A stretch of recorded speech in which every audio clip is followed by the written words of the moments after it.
Hello, everyone. This is Carol. We're just going to be starting shortly. We have a minor technical issue. Diana, we are live streaming the meeting, so we don't need to record it, and I'll be sharing that with you. Thank you.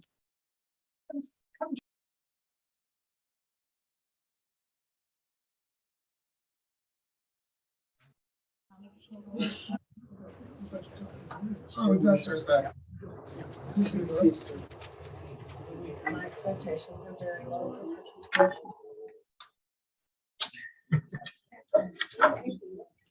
Back on. Welcome, everybody.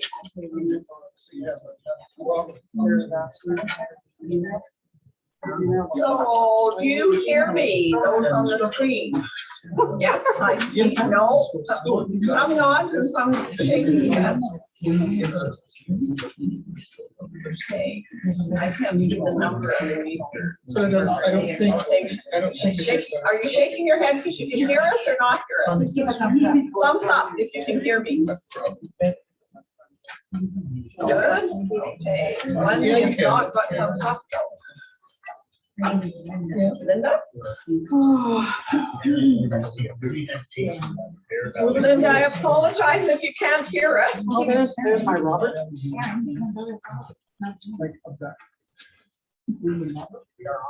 We are on. Okay, I'm going to start. Wave if you're not. Are we missing Julia? No, Julia's there.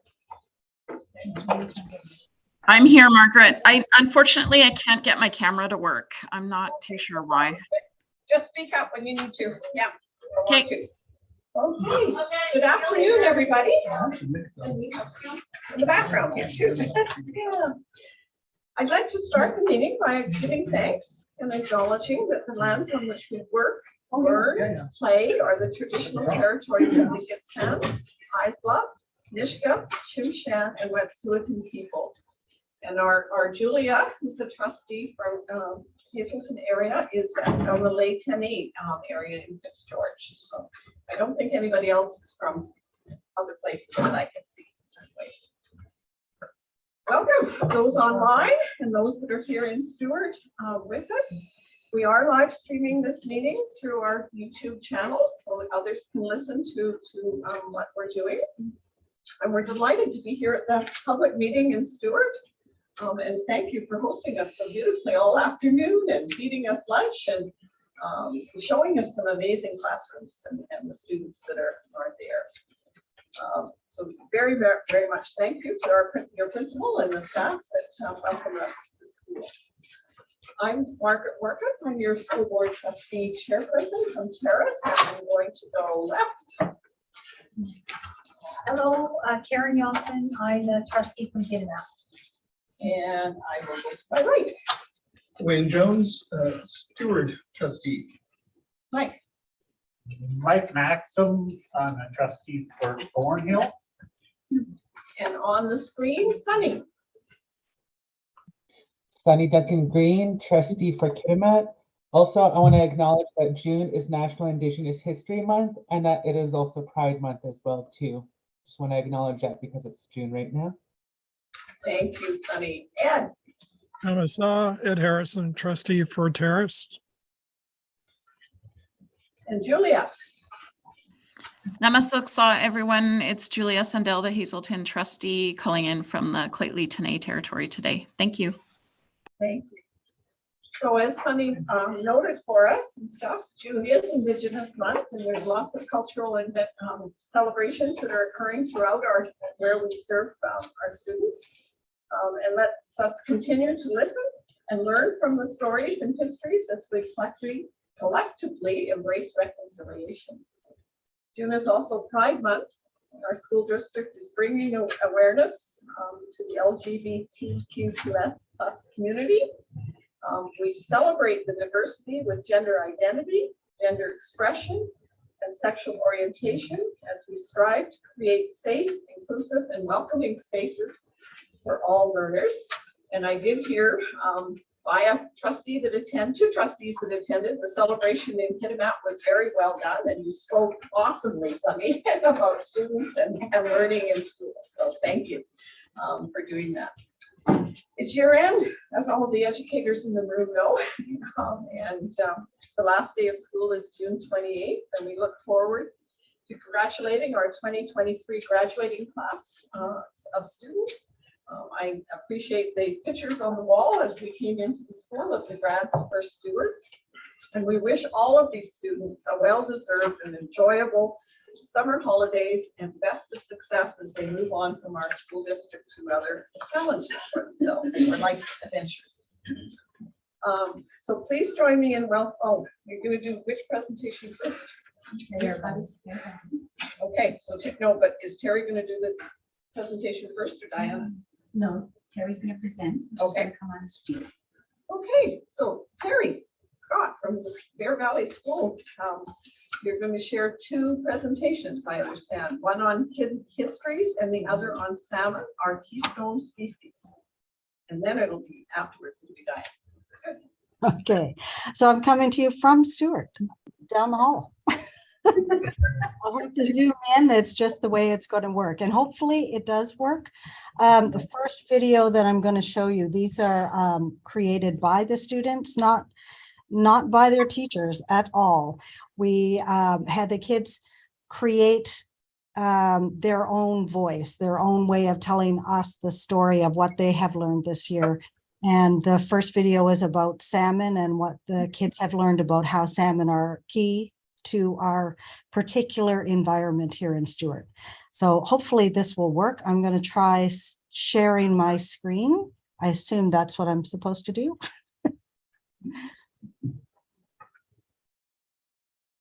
Okay. I am going to load this one. And okay, want to make sure everything's running properly for you. Okay, so 3 minutes, the best 3 minutes you're ever going to see. Salmon are keystone species. The movie.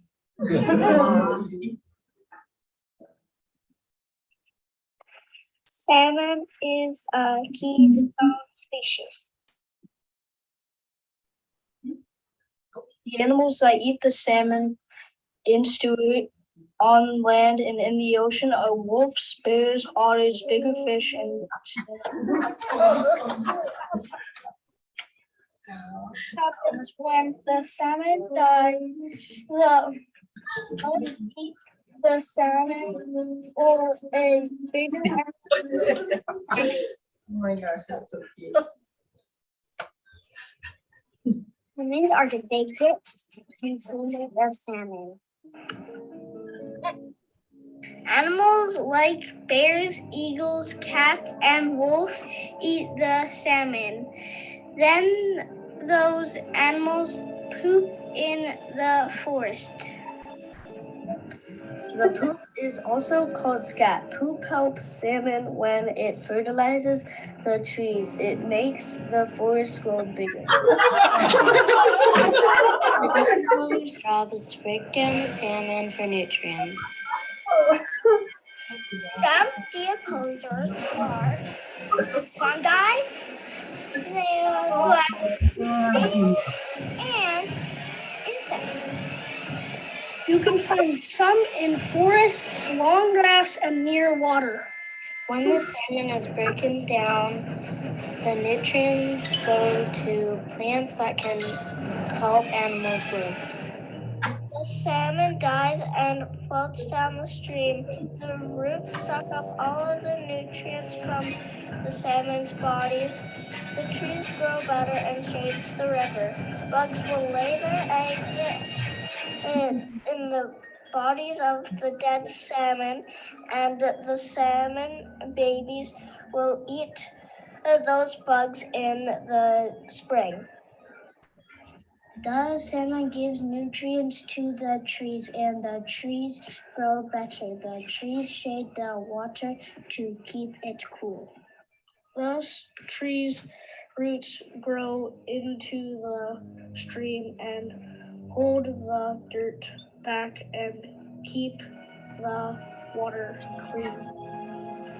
The animals that live in the forest that eat the salmon. Salmon are important for all stewards. Salmon are keystone species, written and produced by grades K1, 2, 3, and 4 at Bear Valley School.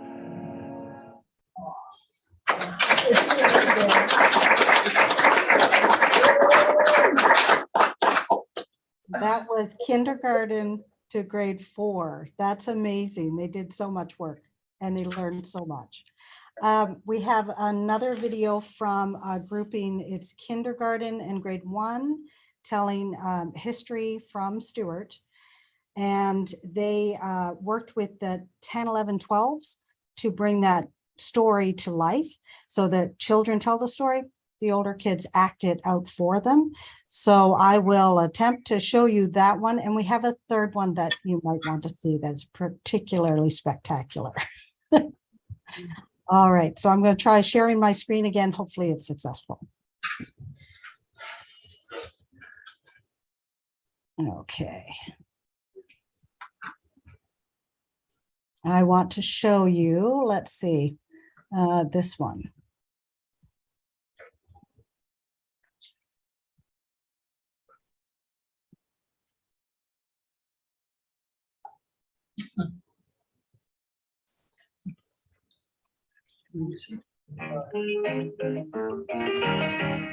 First, the policeman finds 2 bad guys and 3 bottles of water that the bad guys steal since they have no money.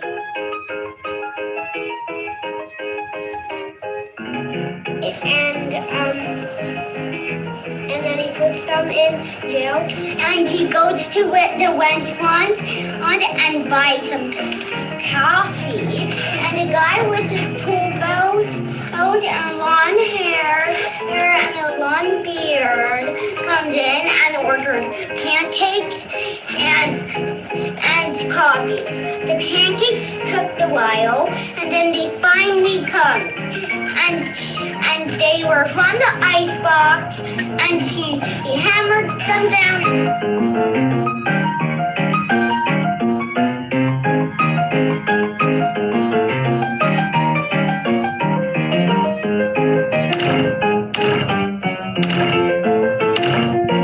And walked away. And then when the cook comes back, the cook said, "Hi, go get that man. He ruined my counter." And the end.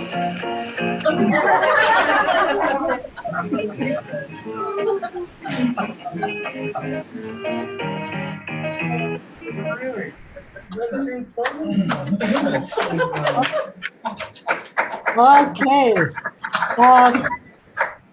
And the last video that I wanted to show you is called Breaking Dubois, which was done as a history project for the 10, 11, 12s with Carrie Hopkins.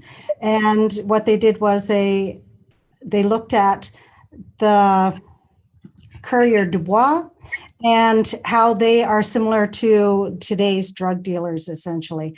And it's quite an interesting study of film. So I'll show you that one as well.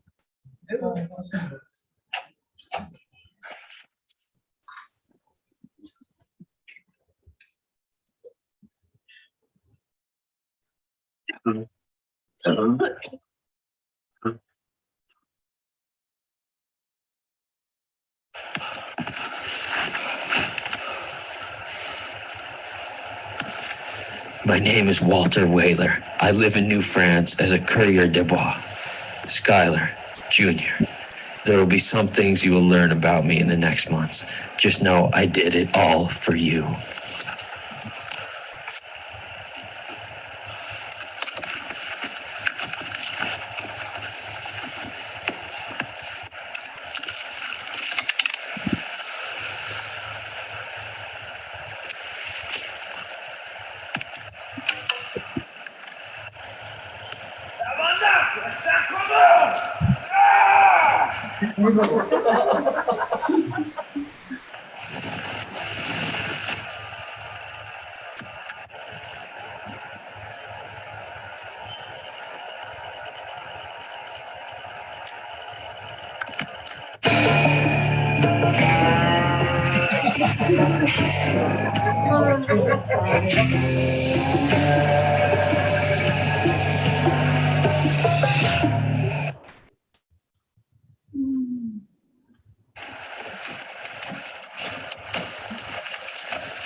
This is all you have? 12 francs? My buyer asked for 16. Just negotiate. This is not how I remember you from the company. Not at all. I must go. Wait. Tell me why you're doing such devious actions, Walter. Well, why do you do it? Currency, primarily. Precisely. No, Walter, you just. A fellow like you puts not one, but 2 sugars in his tea every morning. A fellow who is nearly 50 years of age wants to sell coats. I'm 40 in actuality. It's just peculiar, frankly. If you've gone mad or bonkers even, that would be something I would need to be aware of. That would affect me. Am awake. What? Purchase a shelter. We start tomorrow.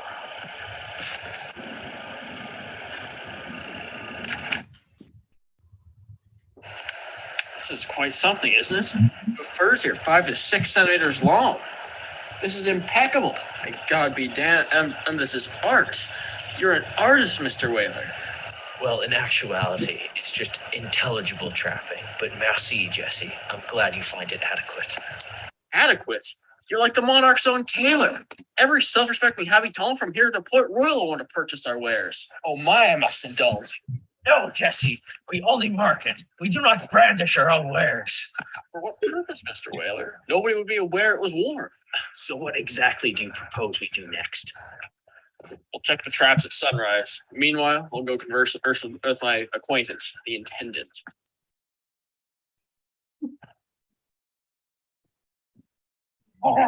What is this pelt of yours? Beaver? It may be beaver, but it is as indubitably exceptional as the finest mink rat on the market. Yeah! Whether it be beaver, muskrat, or more, fetch me more pelts like this one, my sir. Oh.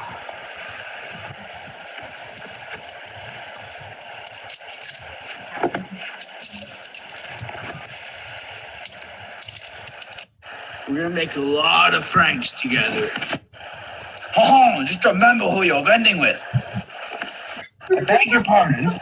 I'm simply relaying who these fine men are in business with. Are you implying they don't know who they are in business with? As if they're half-witted? No, sir, I'm simply reiterating. So you're not saying that they're half-witted? Are you stating that I'm intellectually inadequate? Sir, we should all be respectable fellows.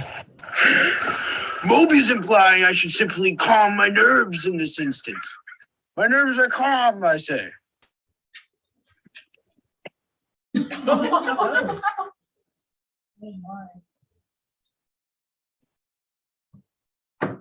Here's upon that, gentlemen.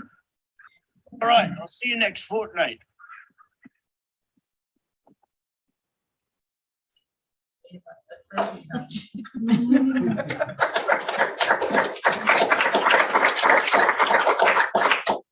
Intense. I'm not sure what's playing in the background. I'll have to figure that out.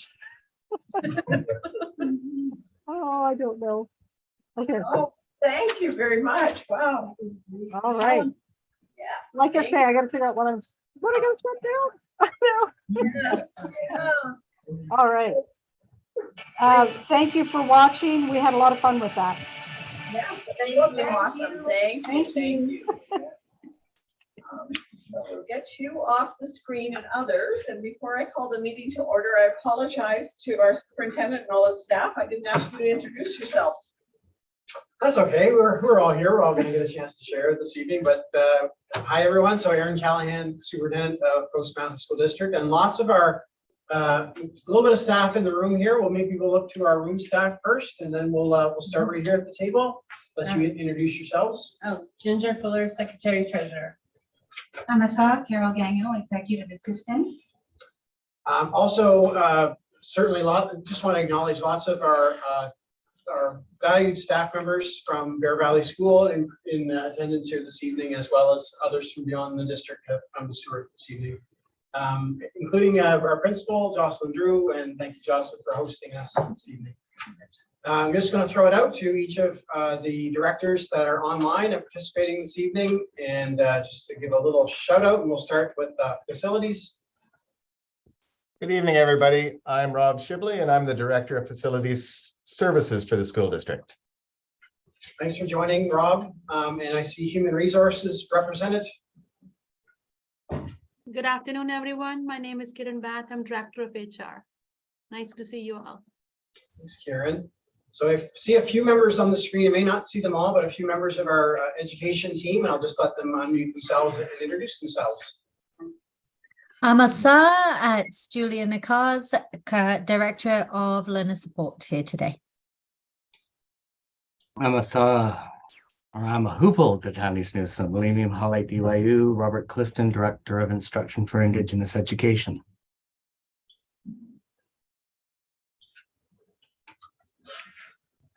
Wonderful, thanks. I think that's everyone. So thanks for joining, and pass it back to you.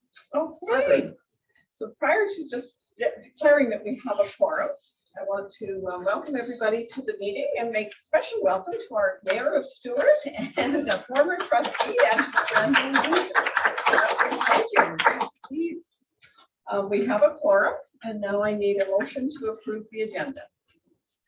Anybody who still wants to move? Ed, thank you. Seconder? Seconded. Thank you. Wayne, all in favor? Passed. Thank you. Yes. Thank you. Now, on number 4.1, we have the Skeena Valley Senior Society and Abbeyfield, Canada, affordable housing for seniors in Terrace. So I'll leave it to Diana. I'm not quite sure how we're doing this, but we'll let technology work, I think. Go ahead.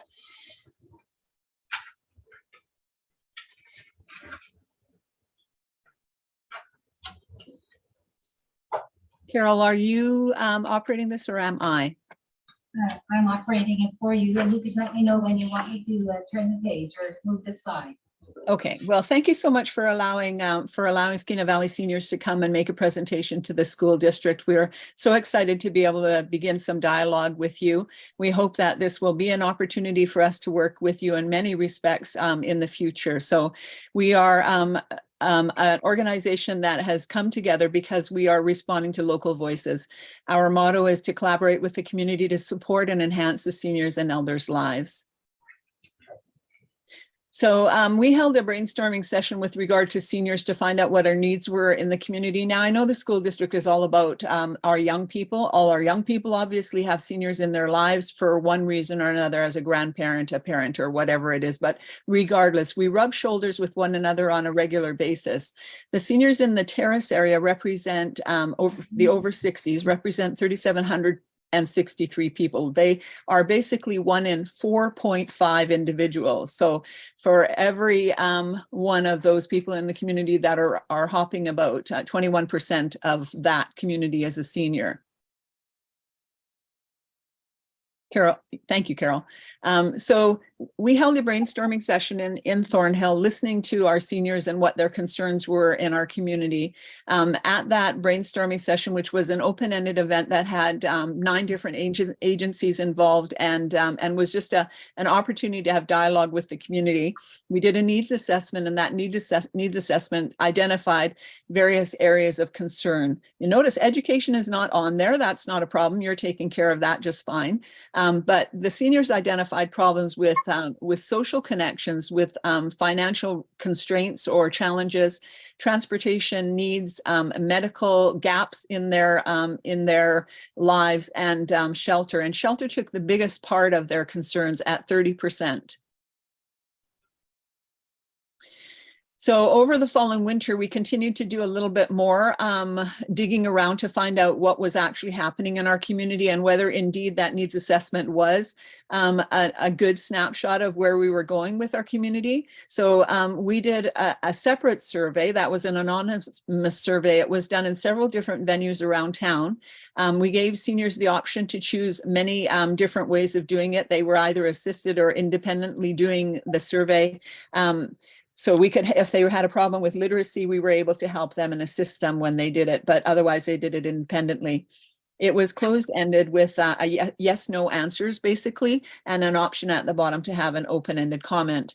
Of all the surveys that we had done, 100% of the seniors that were surveyed identified housing as a crucial need.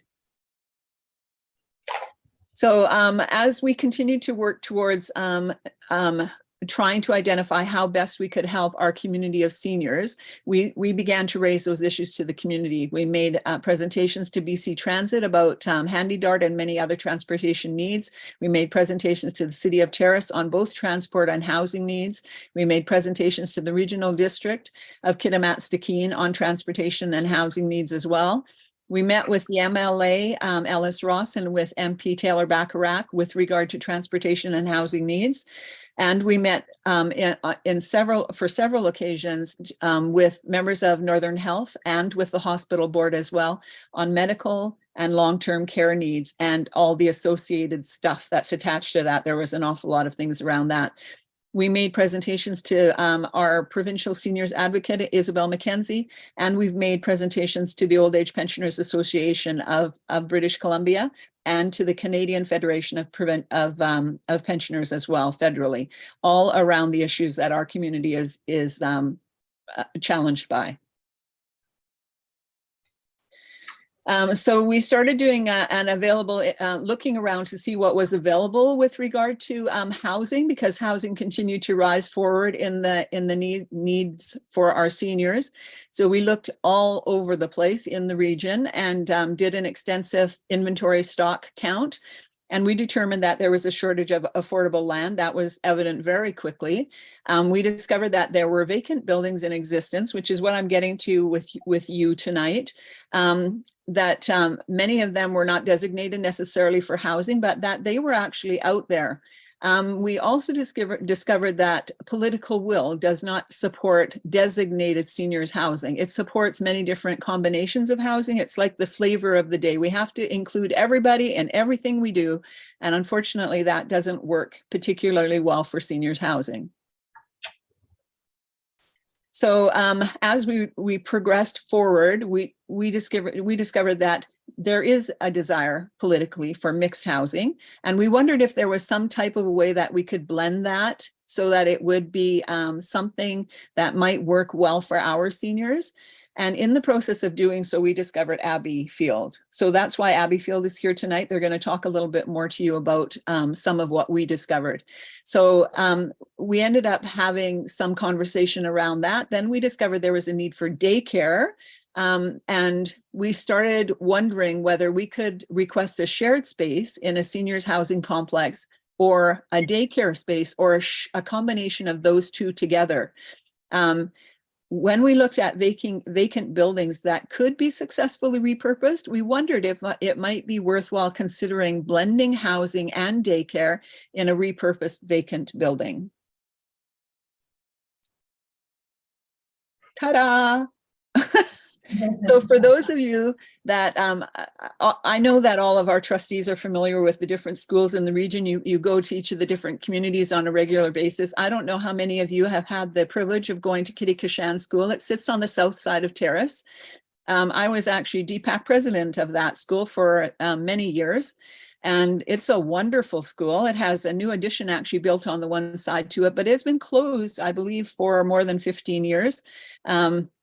And it still sits today, filled with much of the school district's, I don't want to say that you guys are hoarders, but it kind of is the place where you drop all the extra stuff. That's become your storage thing, as far as I understand. So it's remained closed for that whole time. we would like to suggest an opportunity to work together with you. So Skeena Valley Seniors Society has had conversation around the possibility of questioning whether or not there might be an opportunity for the Minister of Education, Coast Mountain School District, and us to consider providing, however, I'm not sure how that would work, collectively or individually, a business plan to repurpose Kitty Kashan School into a community facility.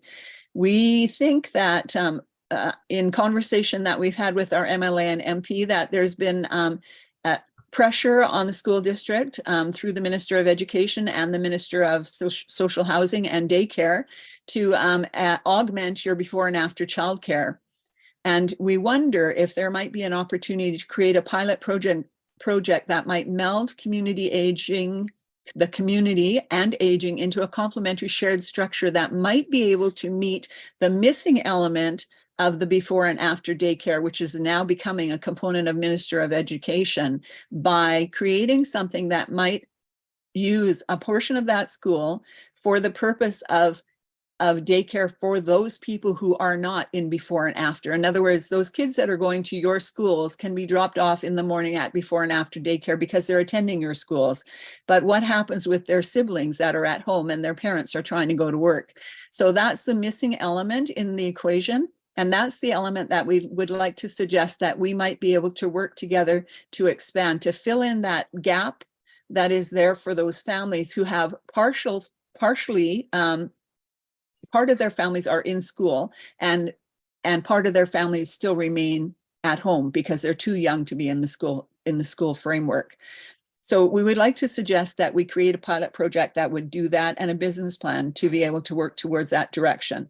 I would like an opportunity for now Abby Field to be able to speak to you about repurposing schools. And so we're going to have JP Melville come forward and Linda Dryden. Linda Dryden is from the BC and JP is from our wonderful province of Ontario. And I'm not sure if Rhonda I think is on as well tonight, and Rhonda is also part of the Ontario group. So if I can just pass it over to them and let them continue before we do any questions, would that be all right? Or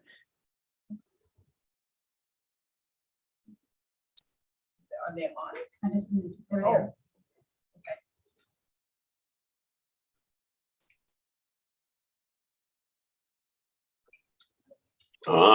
We have, I am JP now talking right now.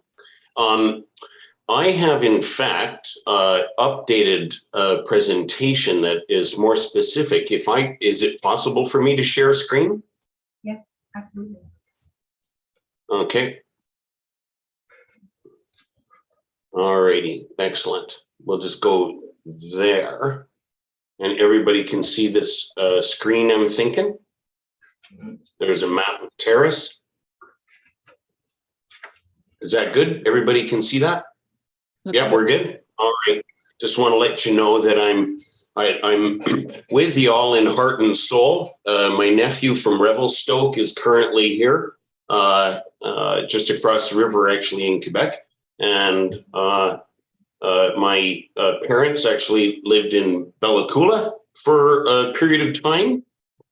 And we also are, I'm just going to take over because you all are going to want to know this, that Abby Field, Port Alberni. So we are actually, all things considered, in Canada, not too far away from you folks. This building right here is a repurposed hospital in Port Alberni. And that's a big part of the discussion tonight. And Diana, that was fantastic. I don't need to represent numbers or anything like that. You obviously have the stats down square. That's really was excellent. But the idea of repurposing a building, a rural building that is completely useful. We have 20 residents living here in this repurposed rural hospital. Okay. But let's get on to, I'll share with everybody here about, what is Abbeyfield, which is kind of the key question. All right. And I know that there are additional housing reports. We've done a little bit of homework and looked at some of the schools and other public facilities in the region that are totally available from our point of view to, for the idea of creating an Abbeyfield. The question is, how are we going to do that? And everybody wonders, what is Abbeyfield? And I'm going to be super short about this so that questions, discussion really are the forefront here. And Linda's going to want to speak a little bit to this too. 12 to 15 people choosing to live together in shared accommodation. All right. Actually, Port Alberni's 20, but it's our biggest Abbeyfield. And after 20 people, it's no longer a family. Family is the key question about what makes an Abbeyfield home different than pretty much any other kind of option for seniors living in Canada. Okay. Low to moderate income, I just indicated, pretty small scale. Not-for-profit charity and volunteer operated, that is so key. This is about community. It is about Skeena Valley seniors. It is about Diana or Sue or local people run, and local communities run every Abbeyfield in Canada. All right. We're not alone. We've been around since actually the 1950s. The first Abbeyfield was in England. There are now hundreds of Abbeyfields around the world. This is just the list of countries where you'll find Abbeyfields. There's about 20 in South Africa. There's 14 or 15 in Belgium. Poland has one. It's new.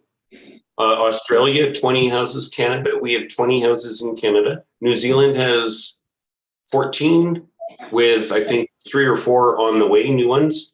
And the United Kingdom over time has had hundreds. And don't ask me how many there are now. I think there's 200 or 300 in the United Kingdom right now. What we address, it's really simple. It's the biggest killer of seniors in North America, Canada, around the world. When you live alone, you don't live long. It's not healthy. And we all know that.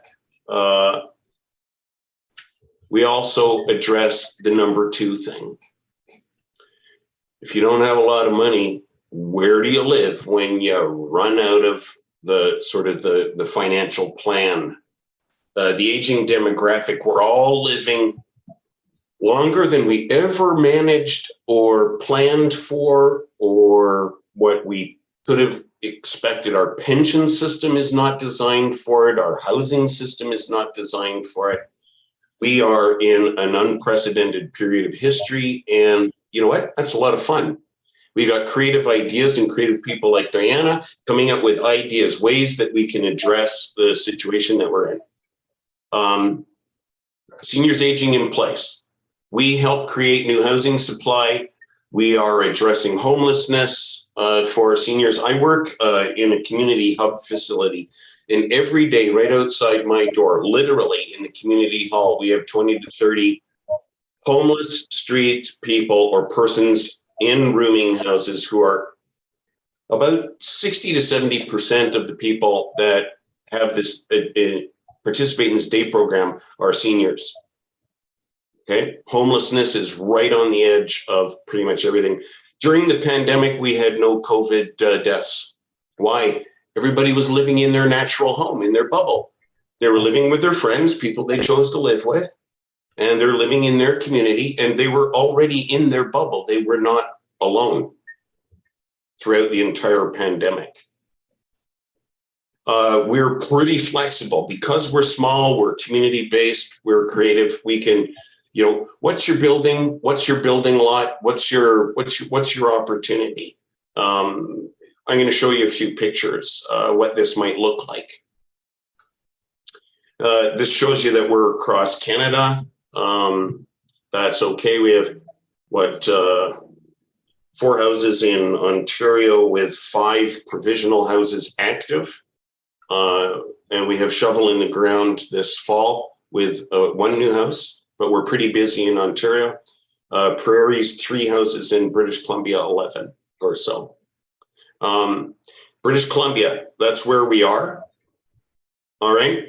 Alberta, Saskatchewan, Ontario, but we're super active in Ontario right now. So we're putting up new houses. We're not a big organization.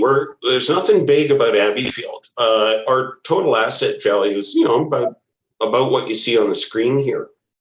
That is not a long-term care facility. That is not the private sector. We're small potatoes. Oh, I actually should say we're perfect for the sort of the forest and salmon environment. We fit right into small, unique places, right? That was so beautiful seeing the salmon story, the stop motion with the plasticine. My son did one of those. I was like practically crying watching that. I'm not joking. My son did the same thing. He's about 25 now, but he'll never live down his stop motion film. That was fantastic. Duncan, BC. Here's a picture of a house. This is an 8-floor proposal in Kitchener, Ontario. I assumed everybody knows Duncan, BC. This is in Sudbury, Ontario. We're looking at repurposing part of a long-term care facility as a partnership. As you can see, we already took over in Port Alberni. We took over the whole facility. That was a lot of fun. This is the Port Alberni building again.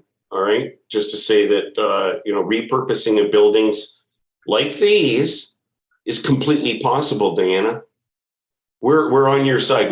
We believe that repurposing real estate is the first thing you do when you repurpose a real estate like this, and you get 15 seniors move in to the building. You release 15 new houses or apartments into the local market at no cost to your local community, except for the repurposing. But that's where you talk to us and you talk to BC Housing. We're in bed with BC Housing as of this year, doing our best to bring BC Housing dollars to every house in BC. And this one, you all know these places, Kitishan. And that's it. Many thanks, folks. I'll stop sharing screen, but there you go. Linda, you might want to stare. It was, I kind of took over. Sorry about that.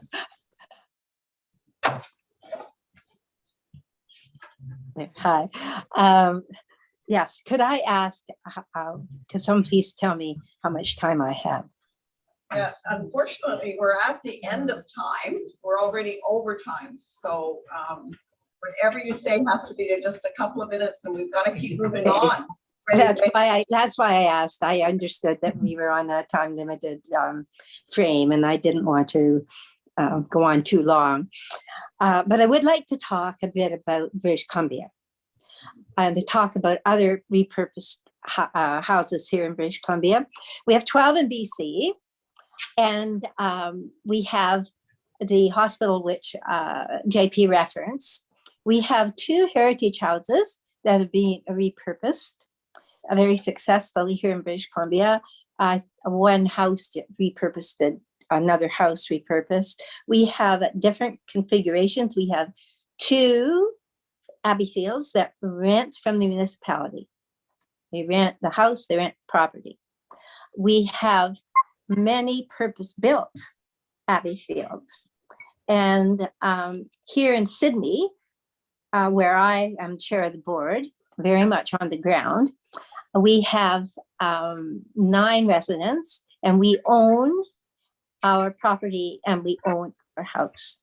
So all Abbey Fields are governed by a nonprofit charitable board. We happen to have 8.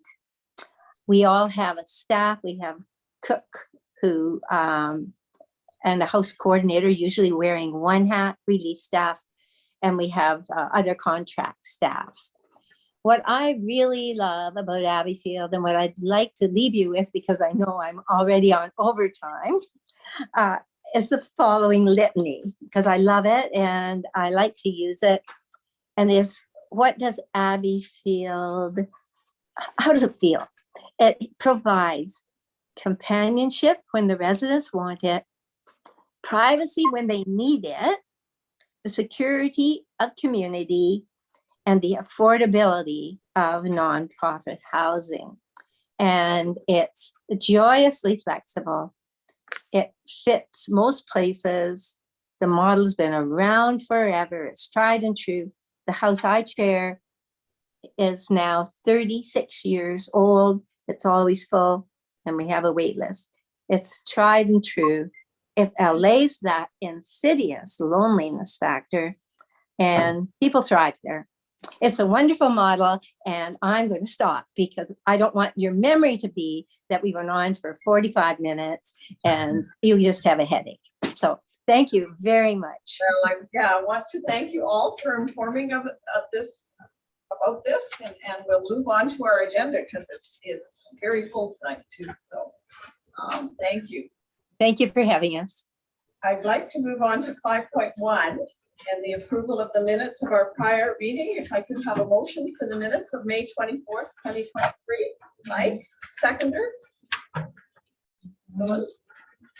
Karen, all in favor? Thank you. I would like now a motion for receipt of the records of our in-camera meeting of May 24th, 2023. Yeah. Seconder for receipt. Seconded. Thanks, Wayne. All in favor? Yes. Seeing hands. Thanks, Julia. Business arising from the minutes.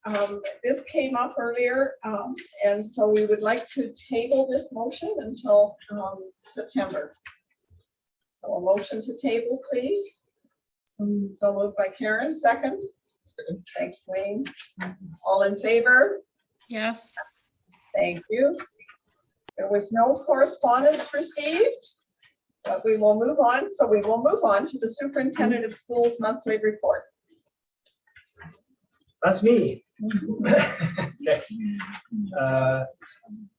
Thank you. So on pages 49 through 51 in the package is the monthly report from the superintendent. And again, it's a pleasure to share these communications monthly with the board and with the community. So just acknowledging on the first page of the report, I often hit a few highlights when I do the superintendent's report. And as I look through the report this evening, there's really nothing I want to pull out. They're all very important things, so I'll speak to them all very briefly. But I guess in the initial message, I would like to highlight 3 things. One is it is the end of the year. And of course, at this time of year, we are celebrating at the end of the year, we are celebrating the learning that has happened in our schools. And I think, although it's not in my message, what we saw in the videos that were shared as part of the opening of this evening's meeting is an example of how kids pull their learning together and communicate. And I think I would just like to say again, what a wonderful demonstration that was of how kids are demonstrating their learning and working collaboratively here in this school. And to all the teachers, because I know it wasn't Terry on her own, but to the whole team of people that were involved in that and all the learners working together, a great example of cumulative assessment at the end of the year and the great work. Also an acknowledgement of all the graduation ceremonies that will be happening in the next few weeks, and in Bear Valley School is one of them. It's not only acknowledgement up to the graduates, it's also such a special time for families and the community, especially in small communities like Stewart. So it's just a chance to give a shout out to the grads, but also to their families who have worked so hard over the years to support their children and children in their communities. Finally, in that first page, it is nearing the end of my own first year here in this role, and it's been a wonderful learning year. There have, to be honest, a lot of ups and downs, but I have learned every single day on the job, and it is a shout out to all the people in my office and in schools and in community that, from whom I've learned this year. I really appreciate all of their support as we've moved through the year, trying to, as a system, trying to have great impact for the learners in our schools. So thank you. All right, page 2, I do want to highlight that recently with the budget working group, several budget priorities were presented that align with the district strategic plan, Engage, Ignite, Empower. So I would like to highlight some big buckets of work that we've extended as priorities into the second year of implementation of the plan. Recruitment and retention, we know, is a big issue all over the province. It is a priority in our school district. K-3 literacy strategy, we know again the importance of getting that off the ground and building capacity in all of our lower elementary classrooms, so that we have learners who are readers, because we know that will propel them for life. Numeracy as a priority, land, place-based learning, an extension of what's been happening this year. There's not a day that goes by that we're not talking about mental health and well-being, so acknowledging that that is a budget priority going forward. Reconciliation and anti-racism, and also the use of our new district data dashboards that will support decision-making. Finally, I do want to acknowledge new curriculum initiatives, and we've talked this year about the implementation, especially of the Indigenous focused graduation requirement that will come into play in the fall. So something like that, of course, requires dollars and resources and support for the educators for those, in some cases, new courses. So they have all been identified as priorities. Next year is also a big year in that we have a new provincial reporting order that will be implemented. So really, there's just an opportunity here to say, recently the ministry has shared a new resource. The target audience for the resource are parents, guardians, caregivers, but I can't help but think that it is an important resource for all of our educators and principals and vice principals and support staff to be aware of, so that they are also aware of the messages that are going from the ministry directly to our parents. So I highlight the link that is on page 2 in that resource. I apologize, it feels like I'm rushing. And so June 21st is National Indigenous Peoples Day, and thank you to Sunny again and Margaret for acknowledging Indigenous History Month. June 21st is a very important day in this district, and just an acknowledgement of the hard work and in partnership with communities that will go into the celebrations on that day. And I'm really looking forward personally to be in several schools that day and helping with the celebration that goes along with that, and the learning that goes along with that in each one of our communities. And I encourage trustees and anyone else that has the opportunity to participate in the celebration and the learning on that day to do so as well. Congratulating on page 3, Shyla Marshall, who will be a new principal at Mazagahil Galiax Elementary School in Hazelton. So congratulations to Shyla. Looking forward to working with her, with our administrative team. And the last couple of things, one is we recently had an opportunity for all of our Coast Mountain School District employees to participate in a survey about their own professional and personal learning needs. And so I just want to highlight the engagement of 160 plus employees that participated in that survey, and thank you for your engagement and the information that you shared with our lead team. And finally, I've included this all year. So I think if you went back and looked at every superintendent's report, the fact that we are trying to intentionally use social media, not like anyone else in the world, trying to intentionally celebrate great stories of impact in our schools and in our district. So the shameless plug of Facebook, Instagram, Twitter, and the launch of our new district's website to be able to help support the storytelling of successes in our school district. We've highlighted just a few of the things that appear around the celebrations that are happening this month. And I would highlight the beautiful picture in the bottom right-hand corner of some work that was focused on learners at Caledonia Secondary School in Terrace. That was led by a few staff members there that turned out to be, it was an Indigenous photo shoot. And it was, from all accounts, it was an amazing experience for the learners and staff that participated. And so congratulations to them for participating, and thank you for including us in sharing the success and celebration that happened that day. Excellent. Thank you for I the have a time, motion Chair. that the superintendent of schools monthly report to the regular board meeting of June 14th, 2023 be received as presented. Karen? Mike? All in favor? Pass. And we'll move on to our Indigenous education report on page 52. Okay, and I'm going to do the opposite of Aaron because I typically go through item by item, and this time I'm going to synthesize it to just a few key messages. You know, this, like Aaron, this year has been a year of learning, of challenge, of celebration.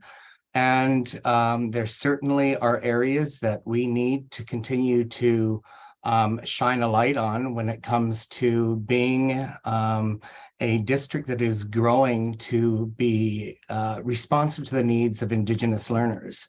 Certainly, there are numerous barriers that continue to impede the desired results that we have to improve the conditions of Indigenous learners in our districts so that they are achieving their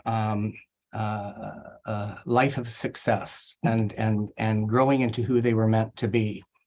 And, you know, the culmination of the barriers, which are not unique to this district, related to, you know, the racism of low expectation and deficit-based thinking, all of those things need to be put on the table. And that is a thing that we will be doing in the All My Relations Working Group. So we have put together a structure and a format of building community and relationships in which we can talk about the challenges, but keep the desired state, the hope, and the way in which we are actually going to achieve that desired state collectively on the table. So at the end of the month, on June 26th, we are going to begin the work of the All My Relations Group, which we will be gathering a large group of Indigenous rights holders and education stakeholders and partner groups together to learn about what the journey over this next year is going to look like. And we will be focused in on not just learning from the past, but actually looking future forward as to what the potential pathways are in which we are all going to collectively contribute to the work.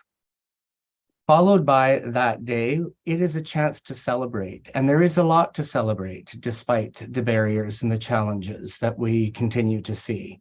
And part of that celebration is going to be to witness the stories of Indigenous students and the Indigenous support workers and youth workers and language and culture teachers that support them. And so we are going to be holding a breakfast and a circle of celebration, and then followed by lunch with the Indigenous Education Department. So invitations will be going out for that. And really looking forward to those stories of impact being shared. I was very blessed and I guess, what was the word?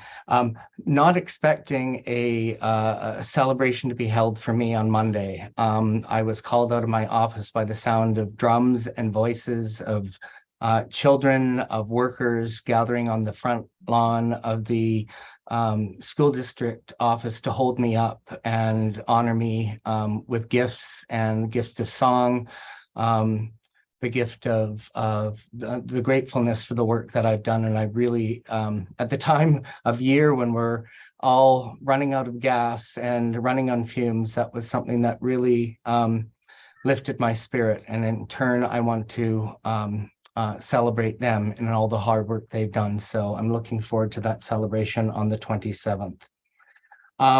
You can read about the other things that we've been engaged with. And I said that we were going to, as a team, report back on the partnership with Shane Saphir and the work that we did around street data. But knowing that there is a pressure of time, I'll just allow you to read for yourselves. There's plenty of details there that are provided about the work that we've done, and it will continue to make its way in, I'm sure, into many conversations that we will have about how we are representing success, but also centering students, not just their voices, but actually making them equitable partners in the hard work that we have to do in the transformation ahead. And finally, I just wanted to say that I keep talking about this handbook and this draft that's coming out. I was finally able to sit with Denise Augustine today, who looked at it and what I have accomplished so far. And she said the ministry would like to actually have this and distribute it across the province. So I'm actually feeling a lot more confident in the work that has been inspired by two of my other colleagues and then enhanced by me. So I'm looking forward to sharing that draft copy out finally. That will be shared this week. And finally, I just want to say that visiting schools and seeing the joy of learning, especially around language and culture. I was lucky enough to be invited to a Frybed Friday at Mazagale Galiacs and went to see Dr. Jane Smith in action with kids, singing and storytelling and the and I brought my the new executive assistant to the Indigenous Education Department with me, and she felt instantly welcomed and saw that way that the learners were treated with such respect and in such a joyful way. It was just a wonderful thing to witness. Anyway, that is my report for this month. Thank you. Thanks, Robert. Any quick questions, or can I have a motion to receive the for information? Motion to receive, Karen, seconder? Second. Wayne? All in favor? Passed. Thank you. So we'll move on to the business committee report, and it's business committee chair is Ed Harrison, and you've got 11.11, page 56. Is Ed still there? Oh yeah, there you are. Mute it, Mr. Harrison.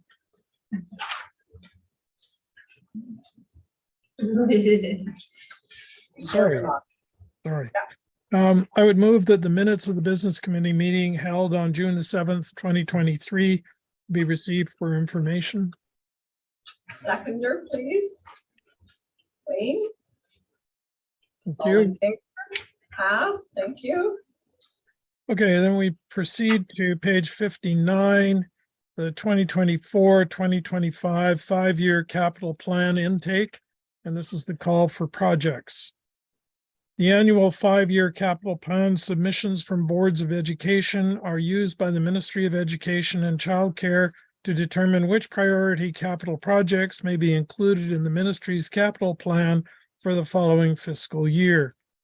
Capital plan submissions also provide the ministry with important insight into future capital priorities, which can be used for longer-term government planning and the determination of potential future capital funding requirements for the public education system.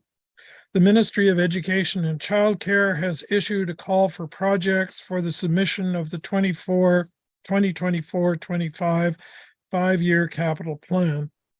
The Capital Asset Planning System, MyCAPS, enables the ministry to issue a call for submissions for school districts' five-year capital plans separately for major capital projects.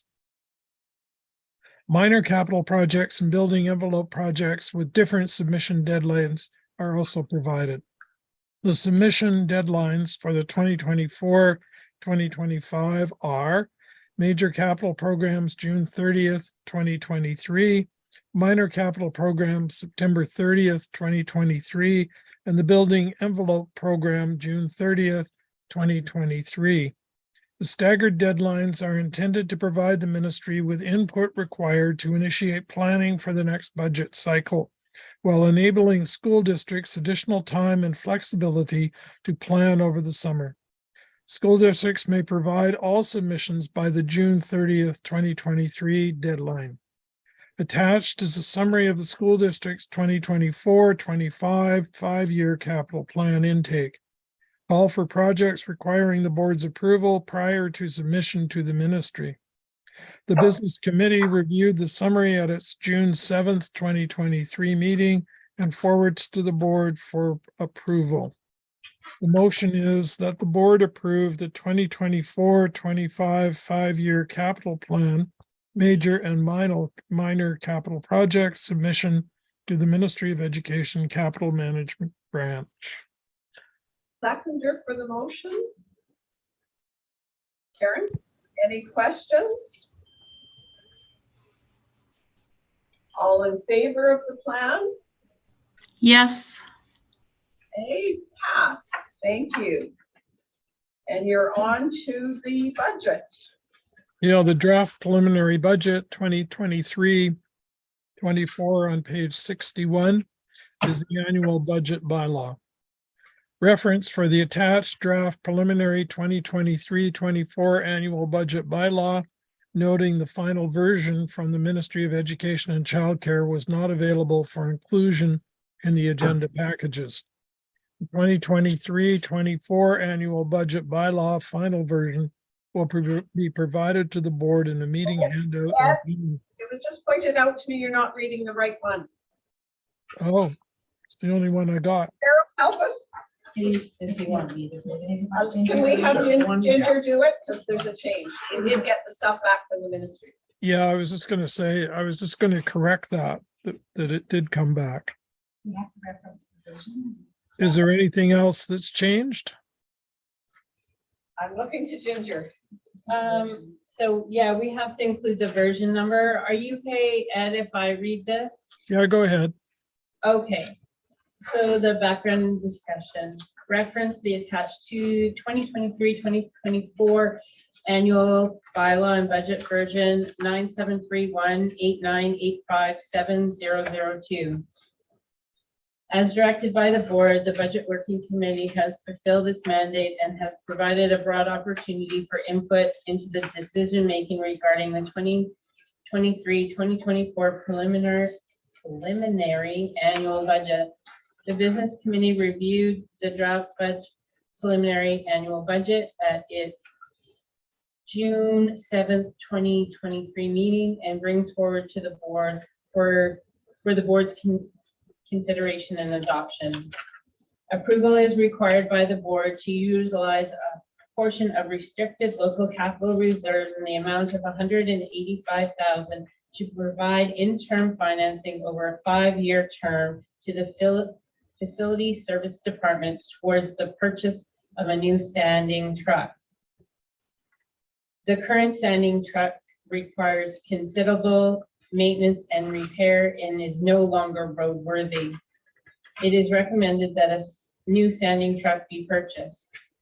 A bylaw of the Coast Mountain Board of Education School District Area 2 is required to adopt an annual budget for the fiscal year 2023-2024 pursuant to section 113 of the School Act as detailed in the attached bylaw. So Ed, do you want to read the first motion? Okay, the recommended action is that the board approve the transfer of $185,000 from the local capital reserve to the 2023-24 operating budget to accommodate the purchase of a new sanding truck with the interim financing over a 5-year term to the Facility Services Department on an agreed schedule and timeline. Ed so moved. A seconder? Mike. Any questions? All in favor? Yes. Okay, thank you. Okay, the second motion is that the 2023-24 annual budget bylaw and budget version to be confirmed to No, we be, need to read the number in, so can Ginger Okay. give the number? Yes, 9731-8985-7002. Be read for the first time on the 14th day of June 2023. Are you comfortable moving that, Ben? yeah, I'll move it. Okay, seconder. Thank you, Mike. Any questions? All in favor? Pass. Yes. And with all those numbers, I think that we'll have Ginger read it again because I didn't get them. No, that's fine. The recommended action that the 2023-2024 annual budget bylaw and budget version 9731-8985-7002 be read a second time on the 14th day of June 2023. Moved by Mike. Okay, seconder. Wayne, thank you. Any questions? All in favor? Yes. Thank you. Pass. Is unanimous consent? So now we need to have unanimous consent to go to the third reading. Is there unanimous consent to go to the third reading? Please vote. In favor of going to the third reading? Yes. Thank you. It's unanimous. We can go to the third reading and I'll let Ginger read out all those numbers again. Recommended action that the 2023-2024 annual budget bylaw and budget version 9731-8985-7002 be read for a third time, passed and adopted on the 14th day of June 2023. Would you like to move it, Ed, or somebody, Yeah, please? I'll move it. You. Seconder, Mike. All in favor? Thanks. Yeah. Thanks, passed. I would like to do a big thank you to Ginger and leading the budget committee and all of the work that had to get to a challenge at times. Thank you, and I want to thank the Budget Working Committee. I especially want to thank Linda Lang. She's always so much help to me in this process. I missed her at the beginning of the process, and it really did highlight how much I really rely on her when it comes to working through some of these things. So a big thank you to her. Do you want to thank the people that got into the survey? Yes, Oh, yes. yeah, great to acknowledge that. So we did have a consultative community survey. We had over 200 respondents that all chimed in on priorities, and along with the members, as Ginger said, of our budget working group, which included a couple of secondary students, which is for wonderful to have part of the budget working group. Thank you. Great. Thank you, everybody. It was lots of work. We'll move to 11.2 Education Committee report. Karen. Yeah, thank you, Margaret. Yeah, I have some minutes here from the Education Committee meeting that was held on Wednesday, June the 7th, 2023. I'd like to highlight that we had a fantastic presentation by Shauna Wilson about who is our new district food program coordinator. And we heard from all our directors at the board office, and they gave us an update about their year and how it gone. And we had some great discussion. And I'd like to submit these minutes for information purpose. Second, receive, thanks. And all in favor? I lost your minutes, by the way. Yeah. Pass, thank you. Yeah. Okay, we can move forward to the draft 2024 internal administrative calendar, and that's the superintendent of schools presenting this. Okay, so we have reference to the background or discussion. Reference is the attached draft 2023-24 internal administrative calendar. And the draft internal administrative calendar was a bit unavailable for presentation to the business committee recently at its June 7th meeting, but it's being forwarded directly to the board for its consideration and acceptance. And so the motion is that the board accept the 2023-24 internal administrative calendar as shared. Someone so moved? Karen, second? Mike, any questions on the calendar? All in favor? Yes. Pass, thank you. Next is my board chair report, and I'll do as our others do as short as possible. Just a few thank yous in here in terms of we've had visitors from BCPC and talking about where collective bargaining is going and where our strategic plan is for the province with working together with our colleagues. And just big thanks out to everybody who's been working on a lot of committees and especially the budget committee in this last month, getting lots of work done.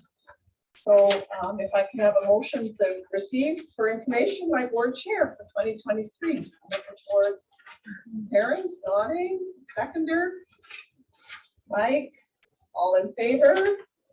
Yes. Passed. Any trustee reports? Yes, Ed, go ahead, and then Sunny. Okay, I'd like to recognize Upland's presentations on Friday and Saturday last week of the best little theater in town. That involved probably about 100 people altogether, and over the 2 days, each day was different. And so there were many students in the school involved for months beforehand. And I'd like to recognize their hard work. Also, the Kermode Choir from Caledonia won silver at the national stage, on the national stage, and they presented with the Terra Symphony Orchestra on June the 3rd. They presented about 7 songs, and that was well received as well. Thank you. Sunny? All right, so since the last meeting, I did attend the Pride Prom there that was held here in Kitimat. Also, Karen had joined me there as well too. I was also part of the Pride Prom Planning Committee as well too with the Tamatic Status of Women. I sat on their panel. I was joined by 4 other local members from the LGBTQI+ community as well too. All reside here in Kitimat. We really talked about like our experiences of how it is growing up like in the small town of Kitimat with sexual orientation, gender orientation, and how it has grown to much of that is what we all shared there. And I will say I was close to winning that crown. I was part of the Pride royalty. I was runner-up, so like I'll take the runner-up position. But it was an all great time there. And also I'll be joining also Trustee Yonkman as well too at the grad for Mount Elizabeth Middle Secondary Schools on June 23rd as well too, to congratulate our 2023 graduates. And also I do want to take this time as well too. Over the next few months, I will be reconsidering my position as a trustee here. As my day-to-day work here with my current job as well too, it does take me away from here, and I do have to shuttle to and from work, and that's the schedule I am bound by, which also doesn't align with my school board meeting as well here too. So that's what I'm going to be taking in. And if I do have to drive into work, I need a lot of notice for that, because we have 200 employees, but only 10 spots of parking, and I need a lot of time to at least book my parking spot there if I'm lucky to have one. So those are a lot of things that I'm taking into consideration. And because like my day-to-day work here is starting to really interfere here, and I'm not sure if I'd be able to hold my oath to office as much and fulfill my duties as a trustee. So over the next few months of summer, that's what I'll be considering. So I just wanted the board to hear me out on that. And that's what I'll be thinking over the next few months. Thank you, that's all. Sharing, and certainly reach out if you want to chat and just problem solve and do the pro-con list, etc. You need to look after yourself. We all do. Any other trustees wish to speak? I can speak. Terry? Yeah, I just wanted to say how much fun I had at the Pride Prom with Sunny. It was a great turnout. It was full house, people dancing. It was just so fun. It was a really nice event and Sunny did great. Great speaker. Thank you so much for all you do. Much appreciated. I wanted to mention that I attended Kildala School's Entrepreneur Fair. My goodness, I was really surprised by the quality and the imagination of the goods that these kids made. And I have to mention here in Stewart, same thing, and really cool stuff. Kids are really into it. I think it's a great exercise. And yeah, and I wanted to say congratulations to the KCH grads. They are doing their walk up tonight, and very, very sorry I was not able to attend. But all the best to them. Great school, and thank you. Okay. Next is question period, and I understand nothing has been submitted. So we can. Actually, Mark, I Yeah, have a go ahead. question based on the agenda. Yep. And my question, sorry, is around the tabled item. And here's what I would like to know is being considered. And that is there room within that policy or some sort of consideration for staff members at schools to invite trustees to their classrooms? Because that doesn't appear in what you will be considering in September. And I don't know if more work is being done, but if there is, I'd like that to be a consideration. Yeah, and I hear you, and it is more work is being done. Thank you. Yeah. Mark, You're welcome. I have a question. Yeah. Okay. I have a question based on Aaron's report. He talked about in his report that there would be new reporting order and that there's information for parents. Can you let me know when teachers will be receiving in-service? I don't have the calendar in front of me, but I know over the last several months, we've worked with school principals for them to have the information and the tools to share with their staffs at the school level. There's also been direct communication from Geraldine Lawler, Director Lawler, with teachers around resources that are available. So school staffs can request in-service? There's been professional learning delivered through staff meetings to the best of my knowledge, and I have to follow up with you to identify schools and dates when that happened, but that was my understanding went back several months. Okay. Any other questions, or can I have a motion for adjournment? Margaret, Oh, sorry, somebody's waiting somewhere. sorry, it's Diane. Diane, sorry. Yeah. So I'm just wondering if I can follow up with regard to the presentation that we made to the school district and the trustees. I'm just wondering, is there, so we made a presentation, but nothing came out of that. We did imply that we would like to continue to have dialogue. And I'm just wondering if this is the venue to ask for a motion from the school board to have dialogue or to continue dialogue with the superintendent and or the secretary treasurer and or the maintenance person. Well, that would, Diana, that wouldn't be a motion. You present it, we'll reflect on it, we'll get back to you. Yeah. Okay. Need to be a motion in terms of doing our business. No. Okay, but we will hear something back. Is that what you're saying then? Mhm. Yeah, we're open and transparent with anything that's not in camera. Okay, thank you. Am I wrong?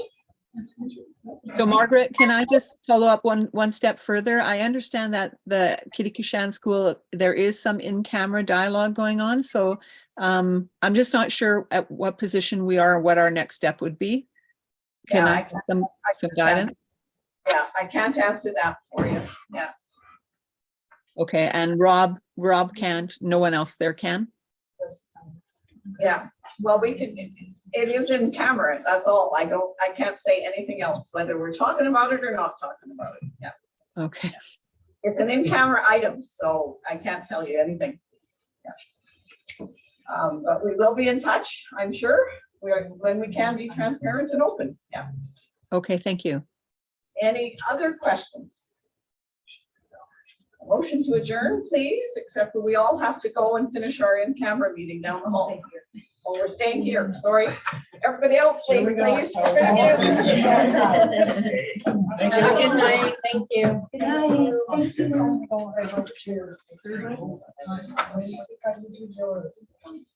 Okay, so they are.